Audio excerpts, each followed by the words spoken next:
Bismillahirrahmanirrahim. Assalamu alaikum wa rahmatullah. Respected colleagues, ladies and gentlemen, good morning and a warm welcome to each and every one of you. It is a great honor to be here in Maldives, a place renowned for its natural beauty and hospitality. As we gather for this significant occasion, my name is Abu Bakr Siddiq and I am the General Manager and Head of Partnerships and Patient Care at Apollo Hospitals, Bangalore. Today marks an exciting milestone as we expand our vision and services beyond borders, reinforcing our commitment to provide world-class healthcare. Apollo Hospitals has always been at the forefront of medical innovation, compassionate care, and advanced healthcare services. And our journey here today is a testament of these values. In the ever-evolving landscape of healthcare, Apollo Hospitals Bangalore has consistently pushed the boundaries to transform lives through excellence in clinical outcomes, advanced technology, and patient-centric approach. Our team of highly skilled and dedicated professionals worked tirelessly to ensure that every patient receives the best possible care tailored to their individual needs. As we extend our presence to Maldives, our goal is to bring our expertise and advanced medical care closer to you. We understand the unique healthcare needs of this region and are committed to collaborating with local healthcare providers to enhance the overall health and well-being of the Maldivian community. Our initiatives will focus on providing access to the specialized medical treatments, advanced diagnostics, and comprehensive care programs, ensuring that quality healthcare is accessible to all. Apollo Hospitals Bangalore is equipped with state-of-the-art facilities and cutting-edge technology, world-class consultants, enabling us to deliver high standards of care across various medical specialties. Medical advancements, offering our patients the latest in medical services and treatment. Healthcare is not just about treating illness, it is about building healthy communities. We are dedicated to fostering partnerships with local healthcare institutions, government bodies, and community organizations to create robust healthcare ecosystem. Together, we can address pressing health challenges, promote preventive care to enhance overall quality of life for the people of Maldives.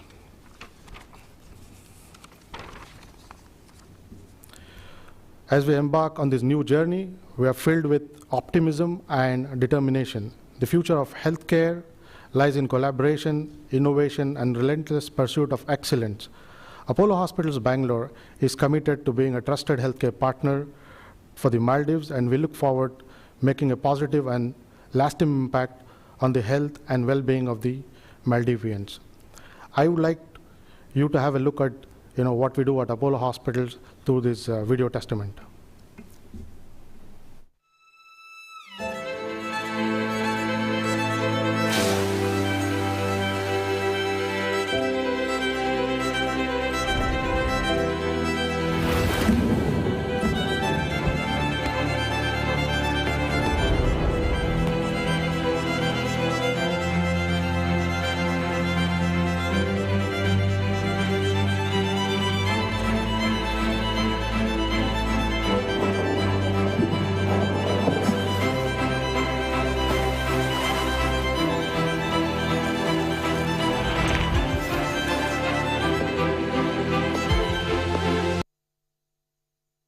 Apollo Hospitals Bangalore is one of the most trusted hospitals offering high quality and comprehensive medical care. At Apollo Hospitals, healthcare goes beyond our four walls and it starts the moment you enter.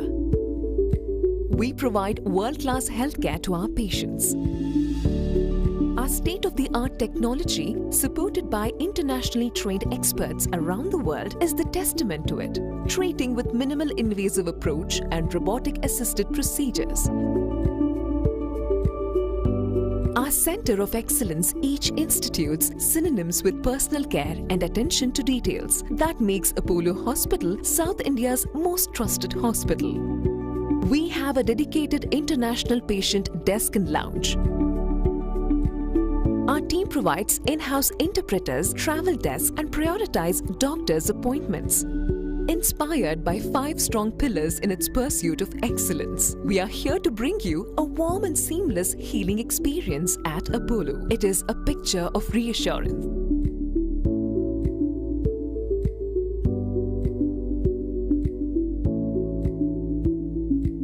Welcome to Apollo Hospitals.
Thank you so much.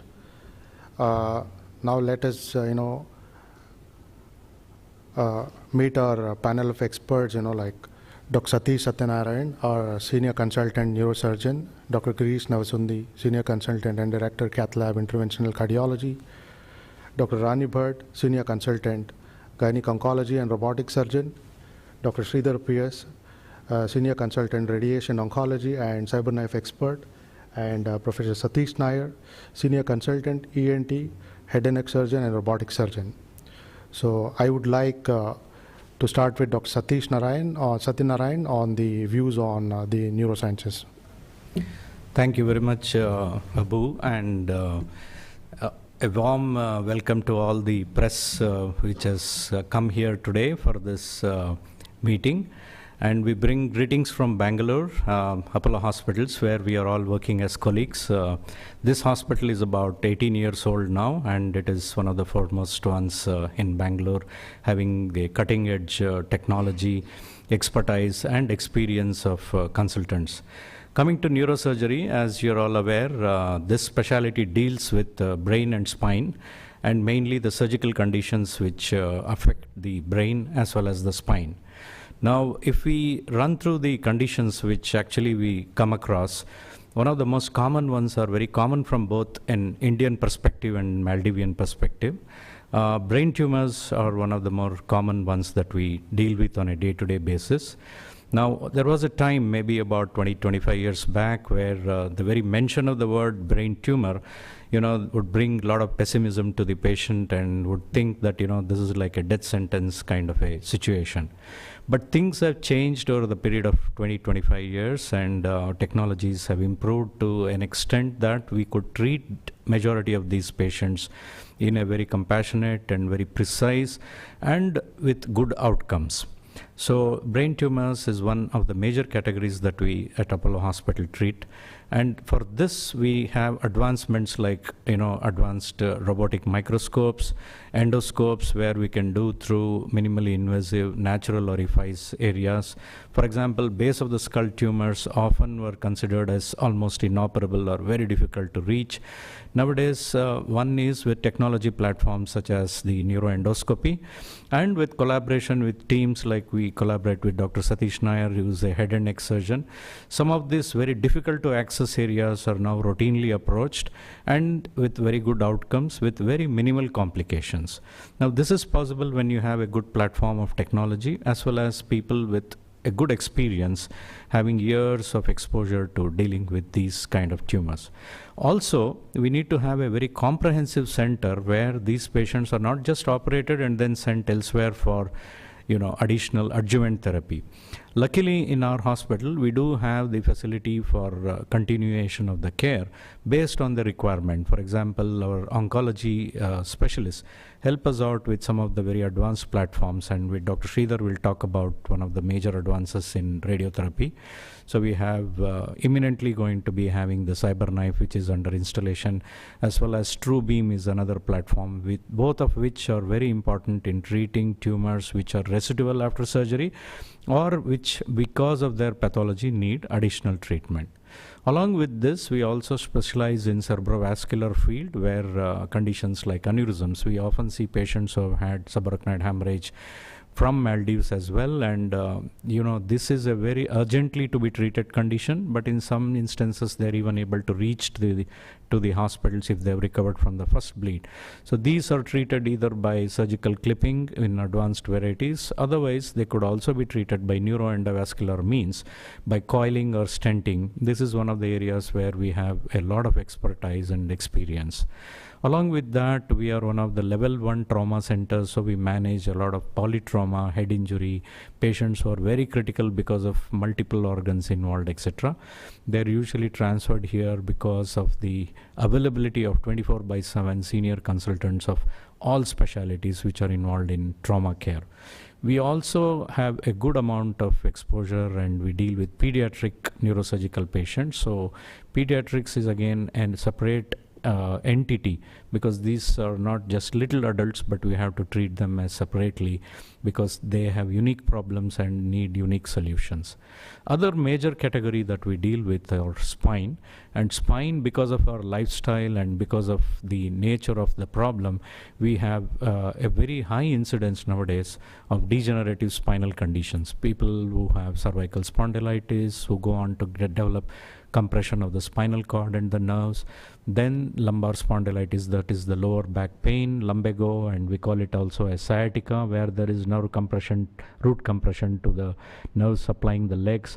Now these are very, very common conditions across the globe. We see that, and although majority of these patients can do very well with therapies which are conservative, a certain percentage of them will reach a stage where they need intervention surgically. Here we have the expertise of doing it in minimal access fashion, because that again requires intraoperative imaging. So there is a very advanced platform called O-arm. Now this is like a CT scan inside the OT. Very, very few hospitals have it, mainly because of the cost and operative issues, etc. So we are lucky that we are having this platform, and we have been using it successfully intraoperatively. This gives us the opportunity to open the patient's spine in very small incisions and precisely place implants and other surgical maneuvers in that small openings. And we can confirm the placement of all these implants and the success of the surgery intraoperatively itself, unlike before, where we would have to review the x-rays post-operatively, and sometimes, if need be, they would require revision. Here, because of this technology platform, we're able to identify and correct, if required, at the time of surgery itself. Therefore, the patient is more in safer zone, as well as they're able to get mobilized the very next day after such major surgeries, and usually within 2 or 3 days they are discharged. We also have a neurorehabilitation program. We do have collaborations with other centers nearby. Therefore, there is continuation of care in these patients with spinal injuries and spinal trauma, as well as degenerative spinal conditions. So what we could conclude is, for neurosciences, it is not just an area of excellence, the Apollo Hospital Bangalore which provides, but we do have the expertise and the technology solutions for advanced care for these patients. I think that will sum it up in a short summary. Thank you.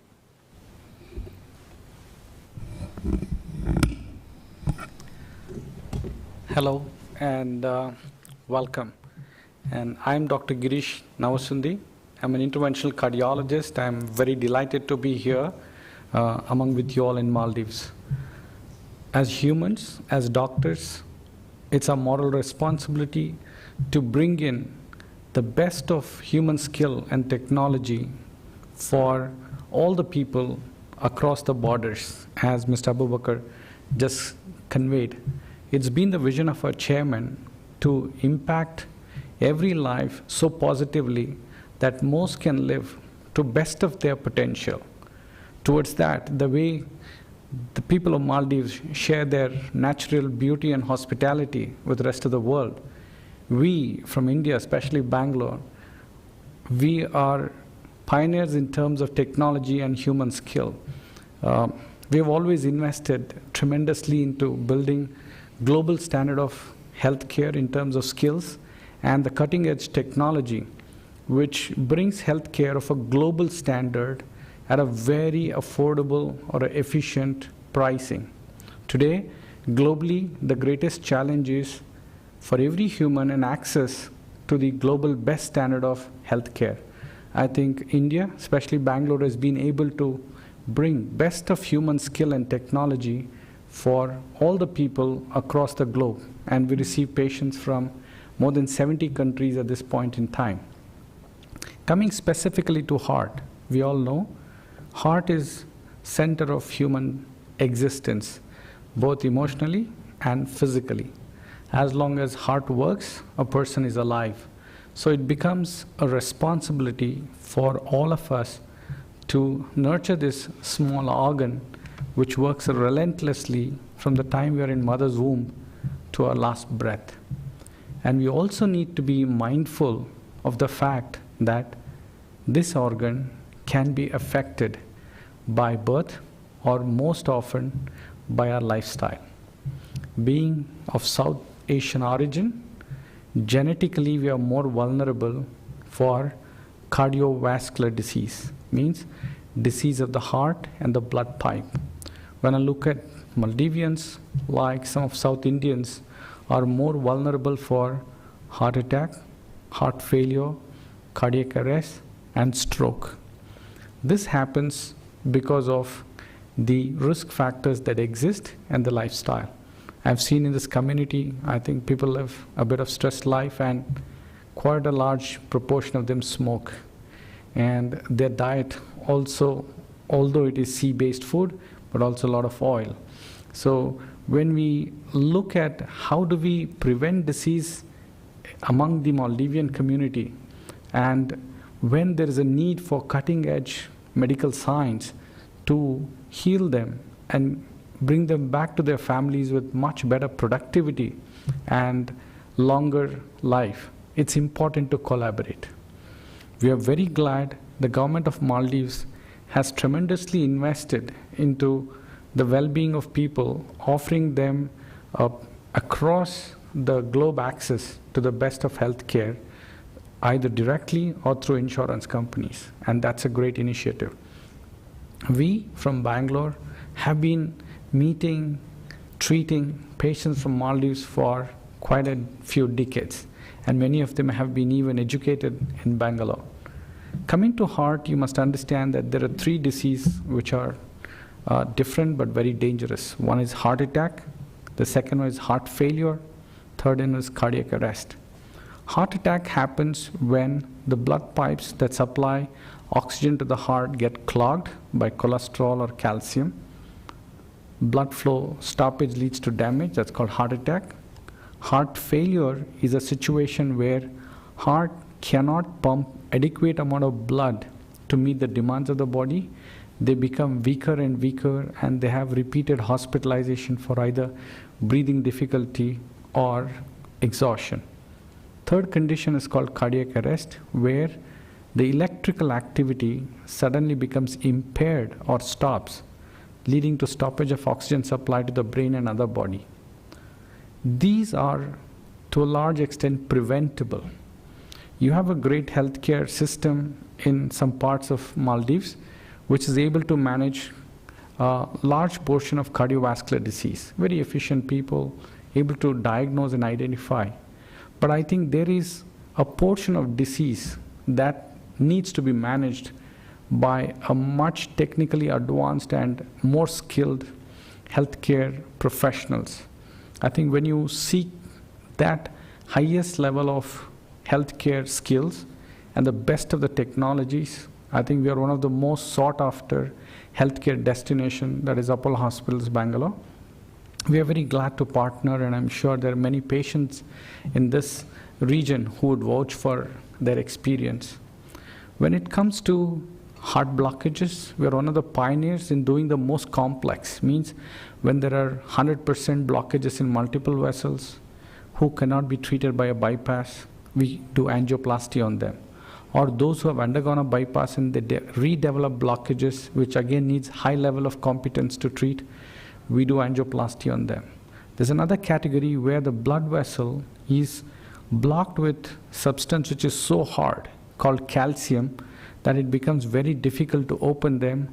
We expertise in them by doing rotablation, that means drilling through that calcium, and what we call lithotripsy, where we insert a balloon which has got a sonic ultrasound waves which can break up the block and open the vessels.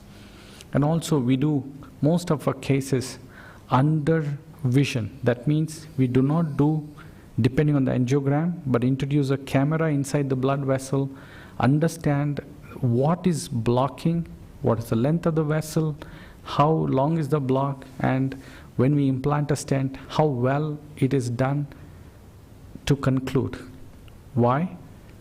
Whenever you do a medical therapy, we have one chance and we have to do the best. So we are pioneers in that front. Secondly, coming to the bypasses, we're the pioneers in the world. We do minimally invasive cardiac surgery and robotic heart surgeries. We are the only center in the country at this point, and we are the largest minimally invasive bypass center in the world, not in the region. So that's the level of competence that we have. And coming to the valve diseases, again we are pioneers, where most people do by opening the chest. We never open. It is done through about 2.5 inches incision under what we call minimally invasive cardiac surgery or robotic cardiac surgery. And those people who are not fit for a surgery because of aging or other problems like problem in the lungs, kidney, or other issues, we implant a new valve of the heart without any cut or stitch by going through the groin like an angiogram. It's called transcatheter valve implantation. We are again a pioneer. We are one of the most sought after in the world for doing transcatheter valve replacements for aortic valve, mitral valve, even for tricuspid valve. And coming to prevention of sudden cardiac death, we had a young girl from Mali very recently. She had 3 episodes of unconsciousness, 21 years old. She was supposed to do, skydive. When she was detected by experts here, she had a very irregular heartbeat, which was almost making her die suddenly. And she was implanted with a device called a defibrillator, which prevents sudden cardiac death. And we are one of the pioneers in that. And she can go back and do her skydiving again. And we'll show you that video next time when we are here. And coming to heart failure and transplants and artificial heart implants, again we are in the forefront. Any disease of the heart or the blood vessels, you don't even have to flinch or think twice. you can reach out to us at Apollo Hospitals Bangalore. We have one of the best solutions, which is of the global best standards. And welcome for your experience. Thank you. Thank you, sir. Thank you so much. Over to you, Dr. Rani. Good morning, everyone. And it's been a pleasure to be here. My name is Dr. Rani Bhatt, and I'm a gynae-oncologist and a robotic surgeon. When we look at the incidence of cancer across the globe, it's on rise, including in Maldives. Now, when we especially talk about women's cancer, breast cancer is one of the leading cancer in women. Then we are coming to the cervix, colorectal, ovary. Then we have thyroid and the other cancers. So my specialty, if you see, of the 5 which I just named, we have cervix and we have ovary. Now, cervix is an easily preventable cancer. And I was happy to learn that in 2019, the Maldivian government started the HPV vaccination, because 70% of cervical cancers are caused by HPV virus. Virus doesn't even, it's just not cervix, it causes vaginal, vulval, the head and neck, and the rectal cancer. HPV virus can also cause cancer in men, that is of the penis, the head and neck, and the anal. So HPV vaccine is one of the only vaccine we have in the world that can prevent cancer. So I'm happy to learn that, there's already a program in Maldives to give HPV vaccine to the young adults. Across the world, we say, prevention is the best medicine. So prevention can be done through vaccination and education. Education is by knowing, understanding what causes the disease and how we can prevent it. So if you really look at the statistics, 1/3 of the cancers can be decreased with prevention. Prevention, as I said, by taking HPV vaccine, having a healthy lifestyle, obviously stopping tobacco or smoking. The other third of it can be controlled by early detection and treating. So early detection, every lady who's been sexually active should have her pap smear done. And we recommend once in 3 years to do a pap smear and a HPV testing until we are 65. Why do we do this is, again, as I said, cervical cancer doesn't turn into cancer overnight. There is a gap of 10 years time where there are some changes and then it turns to cancer. So if we pick up this, we can treat the cancer very easily and cancer becomes curable. Like you heard my colleague saying, any disease, the first treatment should be the best treatment for us to have a very good outcome. So similarly, cervical cancer is the cancer which you can easily prevent by HPV vaccination and by doing a regular pap smear test. Again, as I said, until we are 65, just not once in a lifetime, you just do it and forget it. You do it until you're 65. The second cancer, the breast, ovary, and endometrial cancer is on the rise because of lifestyle changes and increase in obesity. Of late, we are seeing young girls. I've had a couple of them less than 30 years with uterine cancer. Unfortunately, God has given only one uterus. So when there's a uterine cancer, there is no other way that you can treat medically. You have to do a surgical treatment for them. Again, why we at Apollo, we are very different is that we do have all facilities under one roof. Now, this young girl, if I have to treat with a uterine cancer, she has plans of having a family. So I need to address that. So we need an infertility specialist. So we need a big team, what we generally say as a multi-tumor board team, where we discuss them and see what is the best options we have for this young lady. Similarly, a young lady after pregnancy developed a simple condition called molar pregnancy, which is very, very common cancer which can happen after pregnancy, who was advised that, she has to undergo chemotherapy, following which her uterus had to be removed because she was not responding, came to Apollo. We restudied, we had a meeting, and we said she still has hope. We gave a chemotherapy, and 1 year later, she conceived normally and had a healthy baby boy. So cancer treatment is, you need a big team, and that's what we are very strong here at Apollo. So we not only have a cancer specialist, but we have an infertility, we have OBG department, so that we take care of the lady right from beginning till the end. My second interest is endometriosis. Now, again, like cancer, endometriosis is a very chronic condition. So, endometriosis is a chronic, debilitating condition and which happens in a young women. So, this is so painful. Like if you ask those patients who have endometriosis, they will tell you that during the periods, they are just not in a position to kind of do any activity. So, there is a way that you can treat endometriosis. But identifying endometriosis is the cause of a pain is the most important. So you shouldn't neglect any pain during menstruation, just saying it could be just a menstrual pain. Again, endometriosis can be treated medically and can be treated surgically. Now we here at Apollo Hospital, we are one of the centers who do highest number of robotic surgery in gynecology. Now, why does robotic help us in condition like endometriosis is that the robotic arm exactly mimics that of my hand movements.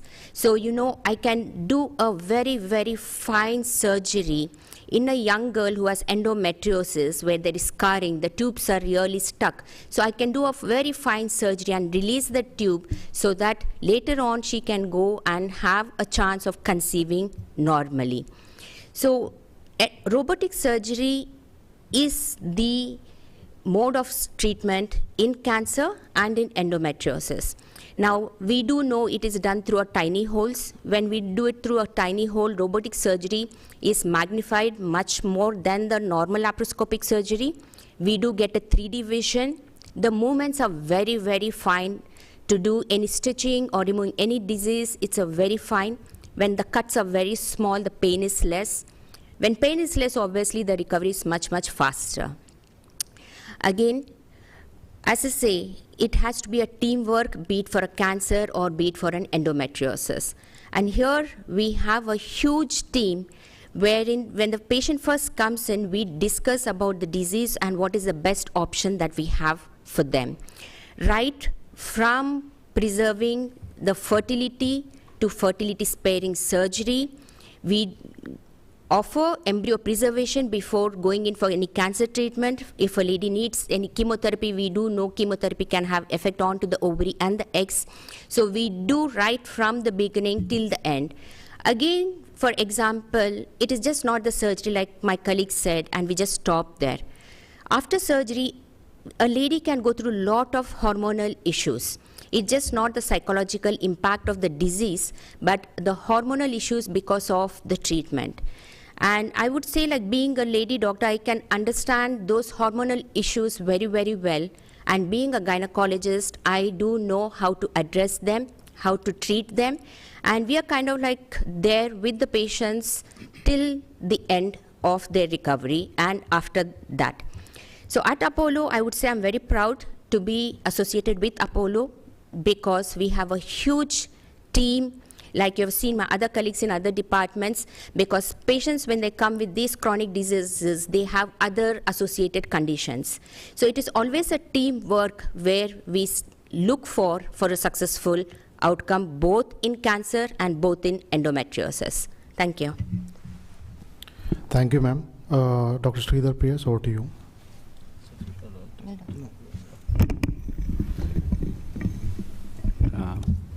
Good morning and warm welcome and greetings from Bangalore.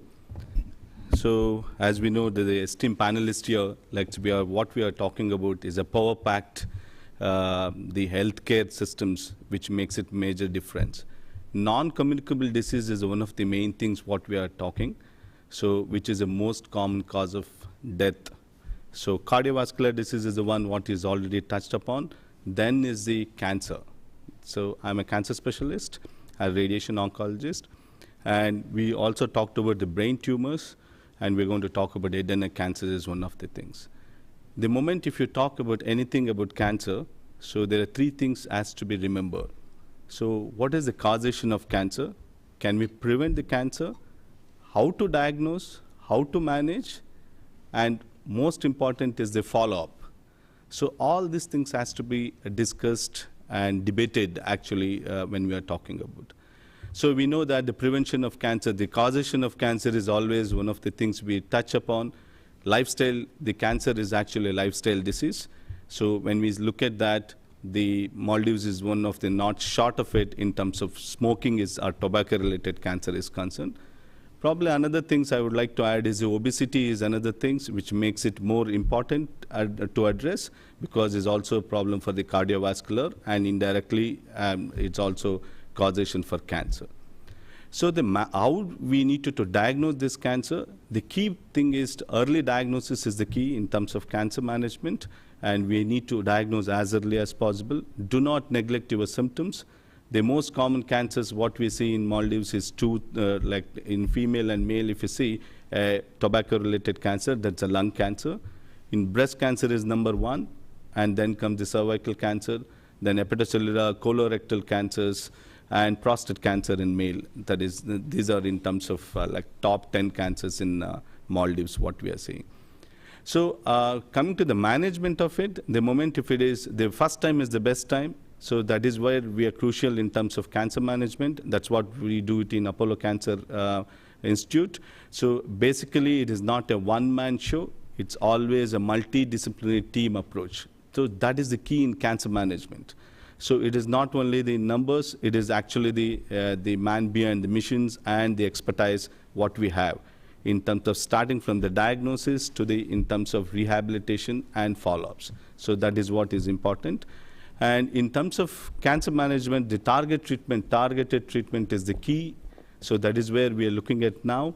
And it may be surgical, or it may be like the radiation, or it may be in terms of medical oncology. So quality of life is another important factor, like it may be in terms of organ preservations. That's what we look into in head and neck cancers, and in case of sarcomas. And in terms of like the management, even in terms of chemotherapy, the targeted treatment is the key. So you talked about already robotic systems. Robotic assisted surgery makes it so efficient in terms of management of cancer, in terms of control, and also the quality of life. The patients are out within 5 to 6 days without much of the problems. So coming to the medical oncology, we are looking at the key factors of like advanced techniques, especially immunotherapy, and the AI-driven oncology treatment. That is the key what we are looking at, and that can be done very effectively with a good roadmap of multidisciplinary team approach. Coming to my specialty, where the radiation is the key, I can say that anything about the radiation, more than 70 to 80% of cancer patients require the radiation treatment in their lifespan. So the radiation is one of the important factors to be considered in cancer management. And in that also, there is a big leap in terms of expertization and the developments what has happened in radiation oncology domain. So I experienced in case of like the CyberKnife. CyberKnife is a robotic assisted radiosurgery system. And here what we are looking at a very, very precise, highly precise sub-millimeter accurate treatment effectively to practically to any of the area. So it is the continuous tracking is one of the things what we talk.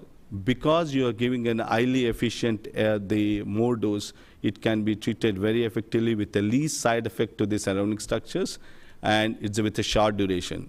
It may be 1 day to 5 days. Maybe the patient has to stay only like a couple of weeks. So you don't have to stay for like 6 to 7 weeks of radiation is concerned. So especially what all the things what we used in CyberKnife here is, there are a lot of places where there's an early cancers. That's what Dr.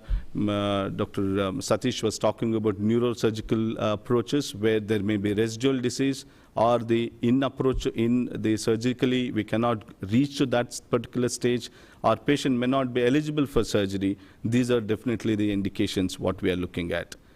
Then comes, it may be in terms of lung cancer, which is most common, and even the prostate cancer and liver cancers, which is the main complaints in this part of the world, can be treated very effectively in terms of non-surgical approach. Pancreatic cancers, without a major surgery, we can do only CyberKnife robotic radiosurgery, that what we call it as SBRT. So now it is not only limited to the localized treatment. So even in a locally advanced or metastatic disease, where we call it as a stage 4 cancers, we are given the chemotherapy. With the combination of immunotherapy, we can go and treat these multiple areas of the metastatic sites. And we have good publications to back up these things. And we have seen not only local control, there is a survival advantage. That is what we are here for. And we don't have to lose hopes in terms of cancer management, even if it is a metastatic disease. So even in an advanced tumors, there is definitely local treatment makes a difference. One of the things what we are looking at is advanced treatment. Whenever there's a patient, especially in young patients, we need to look into genetic factors. That is what is a tailor-made treatment, which makes a lot of difference. And then immunotherapy and the combinations treatment makes definitely different from others in terms of cancer management. So I think I'll conclude here. So if I'll over to Abu. Thank you, sir. It was really insightful. Over to you, Professor Satish Nair. Morning, Maldives. I'm Dr. Satish Nair. I'm a professor and senior consultant in ENT and head and neck surgery. I'm also an endoscopic and robotic head and neck surgeon, as well as a minimally invasive endoscopic skull-based surgery. So we all know what ENT is. So what's head and neck surgery? So head and neck surgery is that area, roughly if you put it, just below the brain and above the lungs. So you can all understand how complex this area is. This area is your face. This is what you show to the world. You can't hide any disease in this area. So the treatment in this area needs to be precise. In addition to this, it's also an area which has the major senses of the body. We talk about the special senses, the hearing, the vision, the smell, the taste. So all are in these areas. In addition to that, two more important things, breathing as well as swallowing. So imagine a small problem. I would consider, like for example, you know a small thing like sinusitis or a common cold that you get. How many things does it affect? You have a blocked nose, you don't have a good smell, you're not able to swallow food. A simple thing can cause so much of morbidity to a person. So imagine any other disease in this area, what it would cause. So an important area is head and neck, and we need to have a precise treatment to it. Earlier, the goals of treatment was, when any disease is there in the head and neck, to remove that particular part for a surgical management. Nowadays, we are not just looking at that. We are looking at something more than that.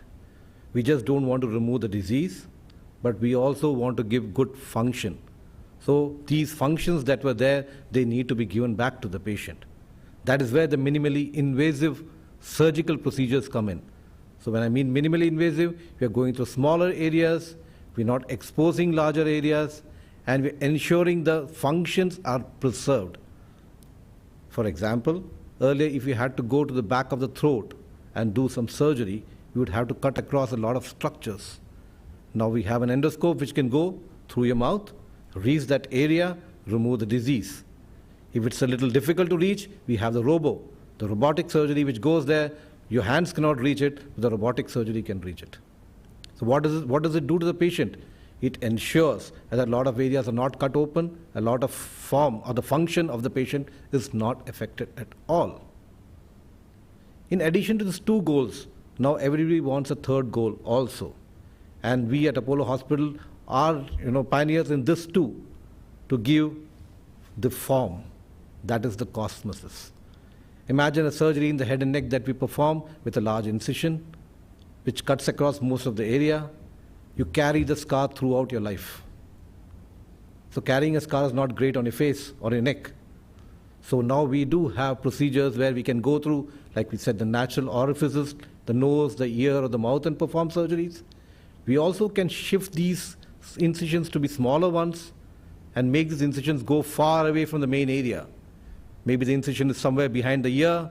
The incision is, for example, you want to do a thyroid surgery, you can go for incisions behind the ear, from the chest, so these incisions are not seen at all.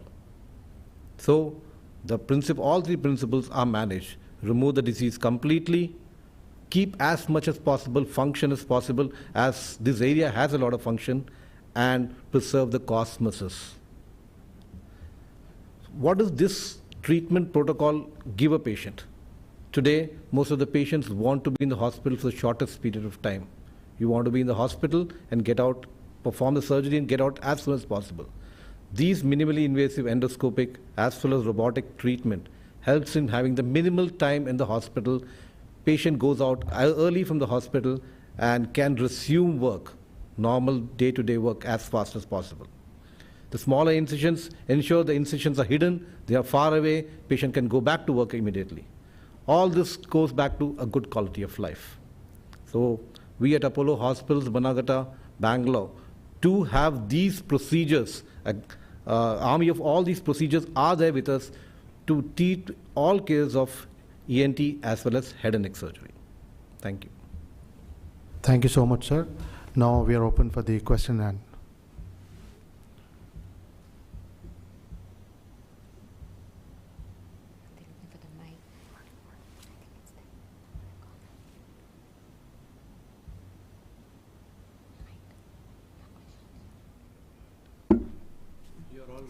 to have questions on any of the specialities, whether it is head and neck, as Dr. Satish said, about cancer in general, radiotherapy and advancements in radiotherapy.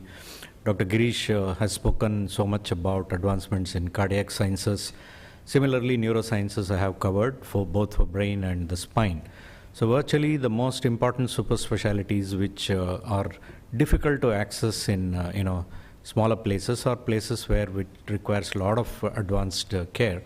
So these are the areas we usually cover in Apollo hospitals, apart from the regular specialties as well. So if you have any specific queries or even general queries, you're most welcome, and we would do our best to answer it for your audience.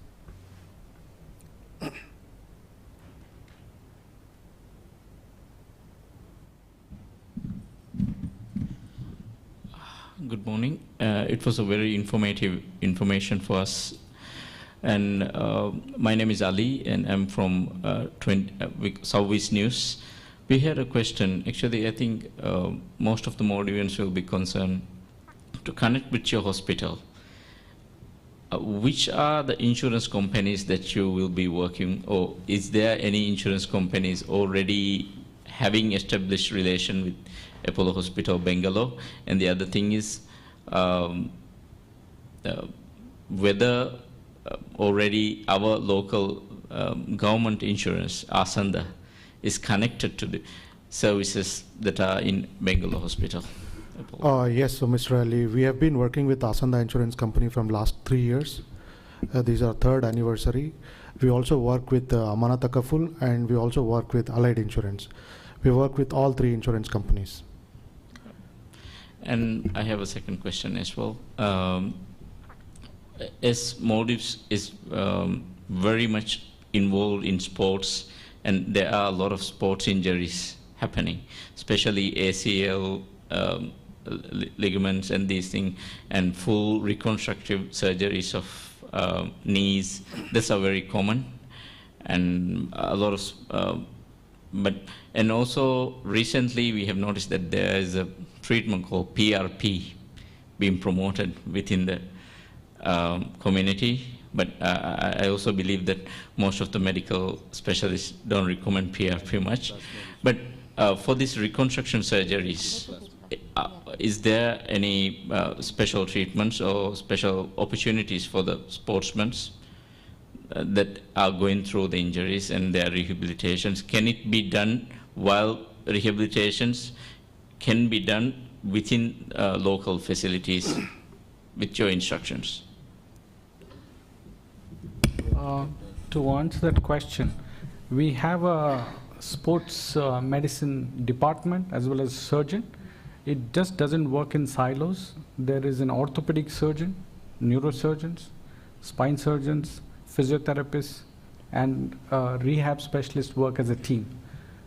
We have one specialist working with us for last 8 years. He has put back 4 people into Olympics playing squad for the national team. So that's the competence that we have, irrespective of which game you play, whether it's football, shuttle badminton, cricket, various sports-related injuries. we have dedicated specialists. Some could have sports related, others could have sports unrelated by birth disorders. Even they are detected and treated to full resumption of sports capability, and the rehab team works around them to put them back into the best shape at the earliest. I would like to ask, if, with your permission, for third question as well. As an island nation, we are very dispersed in the ocean, and we have like 189 islands. There are still a lot of our living population living in the islands. Does Apollo Bangalore have a specific target of having some camps with awareness within our community to the islanders, which some flights are directly operated from the south and north to Bangalore right now? So. Yeah, Ali, we have been invited by Asanda Insurance Company from last 2 years, and we have been conducting camps in all these islands. We have covered actively 8 islands, from Kashidu to Fuamula, Kudavahidu. So it's been ongoing for us, and we continue to do so. Thank you very much. So that is just to add that that's one of the key factors. Like when any cancer management, any things, whatever we do, unless you follow up those patients, it's always an issue. So we are cognizant about that, and we'll continue to do that.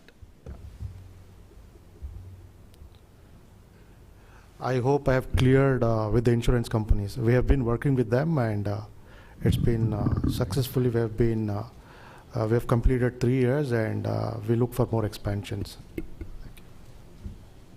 Hello and welcome to Maldives. My name is Liusha, and I'm from One Online News. I have a question for Dr. Rani Bhatt. As she have mentioned and given information about endometriosis, I would like to know what are the causes of this disease, and is it different from PCOS, and what are the treatments for it? Okay, thank you for that question, and I think it's a very important question for us to understand. PCOS and endometriosis are 2 different conditions. To put it very simple, in PCOS, like we understand, every lady, after 14 days of a menstruation, the egg comes out. We call that as an ovulation. So we have 2 hormones. Before ovulation, we have estrogen. After ovulation, we have progesterone. In PCOS, what happens is that because of the hormonal disturbance, the egg is not released. So we have only estrogen and we don't have progesterone. So this person will have only estrogen for a long time, and suddenly she'll start bleeding because estrogen has become too much in her body. So that is an imbalance between the estrogen and progesterone, and that's a condition called PCOS. Now PCOS is a very, very benign condition. It's commonly seen in young girls. It is just not related to only ovulation and periods. It's a complex hormonal problems. No wonder you see PCOS girls are like obese. They'll have hair onto their face. They'll have a lot of pimples. So it is a complex hormonal problem, is a PCOS. Now it can be easily treated, and if not treated, because most of the time young girls, what do they think is that, oh good, I'm not having periods headache every month, once in 2 months, once in 3 months, I'm so happy with that. That's a very wrong thing for them to feel, because if estrogen is there in the body for a long time and this continues every month, these girls are at risk of developing uterine cancer. As I just mentioned previously, why are young girls coming to us with uterine cancer is because of this hormonal imbalance. So PCOS is a hormonal imbalance between the estrogen and progesterone. Endometriosis, there is ovulation, unlike PCOS, the egg comes out, there is progesterone, and the lady bleeds. Normally we understand the bleeding from the uterus comes out through the cervix and vagina. At the same time, some amount of blood trickles through the tube and can fall into the tummy, which happens to every person, every lady it happens. This can get settled there, and few of them it triggers. Now which are those girls who triggers is that again there's a hormonal imbalance, little bit of high estrogen, the endometriotic spot in the body, it triggers. Now every month the lady is bleeding out, but this one doesn't have an outlet. So what that happens is they bleed internally and they can develop a cyst. So that is endometriosis. So there is ovulation, there is estrogen, progesterone, but estrogen is on to the little higher side and it falls inside the tummy. And they will not have like PCOS, they will not have any hair, they will not have any pimples or anything. And they're not obese. PCOS generally they are kind of like tend to be on the obese side. PCOS can be just simply treated with medically. They don't need any surgery at all. Just medically, the first would be lifestyle changes. And even with lifestyle changes, good exercise, it doesn't, then we go in for the medical management. Endometriosis, yes, if we are lucky, we can identify in a very, very early stage, we can treat them with medically. If not, then we'll have to go for surgical management. Thank you for the answer. My next question is for Dr. Special from Cancer. In Maldives, there's a lot of young girls having breast cancer problems, and a lot of young girls having abscess also in between the breast and in between the skin also, breast skins. So what is the causes of this and what is the treatment for this? I'll take. So first of all, like, yeah, that's what your observation is absolutely right. We are seeing a lot of young people coming in with the breast cancers, like especially less than 45 years, 35 to 45. We are seeing some patients even in 20, 25, unmarried people. So there are 2-3 factors we would like to include. One is genetic factors, where we are talking about the breast cancer in the family. So like that is one BRCA1, BRCA2 mutations will be there, which runs in the family. That's why any young patients, genetic testing requires for those patients. And by and large, they behave differently from normal breast cancers. That's why it is very important to identify those subsets and treat aggressively. So there are effective drugs available, and there is effective treatment for the breast cancer in early, and you need to identify and continue the treatment. That is number one. Number two, one step backwards, how to identify any breast lesions. I think it should not be neglected. Please go to the like your family physician or the local doctor, so that it should be excluded as it does not have cancer. Abscess is another biggest confusing things in case of breast cancer, especially immediately after the baby. So there may be always breastfeeding, and they say that, okay, there's abscess because of the breastfeeding. So we are seeing those are the times where there is hormonal imbalance. So there is always a possibility. My dictum is any patients who have any problem in the breast, it should be showed to the local doctor and exclude. So make sure that there is no tumor rather than thinking that it may not be. Thank you.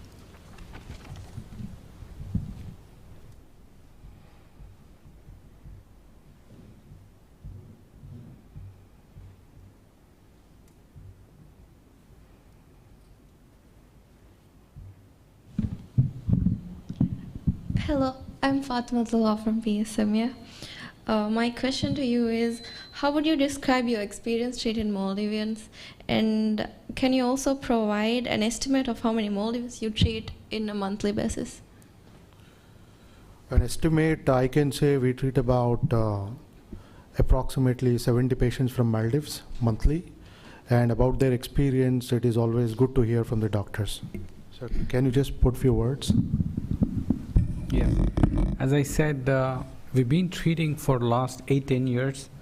I think Maldivians are one of the most pleasant people who seem to understand when communicated what is the disease, what are the treatment options available, and what is the care that needs to be taken post-procedure, and following up with their local physicians and come back in contact when required.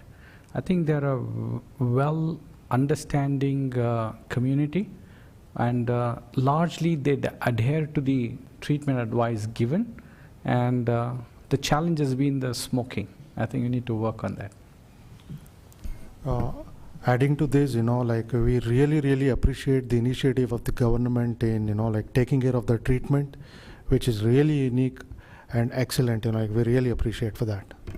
Oh, I have one more question. We haven't mentioned arthritis. I just wanted to, it is one of the main these diseases in Maldives, right? It's very common in our region. I would like to ask why it is and how do we prevent it? Although it is in the domain of orthopedics, and I am a spine and neurosurgeon, but we do see an increasing incidence of arthritis. So basically it is a degenerative condition. So degenerative meaning in the knees and especially in the hips are where the two major joints which get affected by arthritis. One of the factors is the fact that even in Maldivians, the life expectancy has been steadily increasing. If you see the map out for the last 40-50 years, more and more people are living to be into their 70s and 60s and 80s, etc. So as we age, a lifetime of usage of these joints, there is a natural degradation of the joint cartilage, and therefore there is a risk of developing this osteoarthritis. Now, in arthritis, we have to say that the most common one is osteoarthritis, which is a lifestyle and degenerative disease. One is age, second is obesity. Obesity has a very direct and important link to developing arthritis at an early age. The other types of arthritis, basically they're inflammatory, like rheumatoid arthritis and other conditions which require a little bit of expertise from the rheumatologist to work up, and then they can be effectively managed medically. But coming to your question, both the hip as well as knee, they require many times when the joint gets worn off and the quality of life is affected, the patients are no longer able to perform their normal activities day to day in a pain-free manner, and they have already exhausted all the conservative means. Then the solution for them would be what is known as arthroplasty or total joint replacement. Now, I would be happy to say that in South India, our Apollo Hospitals is one of the leading hospitals which has developed the state-of-the-art cutting-edge technology, especially when it comes to robotics. So there is something called as the robotic total knee replacement, total hip replacement by robotic, etc. This enables the patients to recover very fast. The post-operative pain scores are very less, so they are able to cooperate for the rehabilitation faster. And our surgeons also have the expertise to do both the knees or both the hips in the same sitting. So the shorter stay means the patients don't need to be away from Maldives for a very long time. And they do work with other specialists like the physiotherapists to put them back on their feet as early as possible. Thank you. Thank you.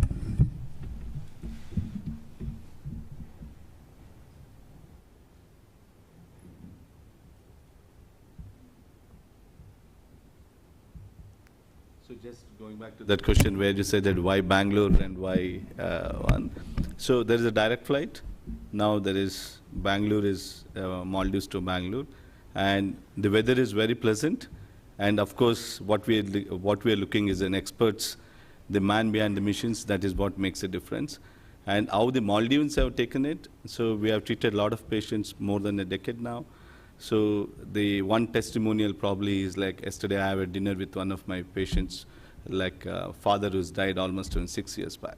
So that is one of the testimonies. Thanks.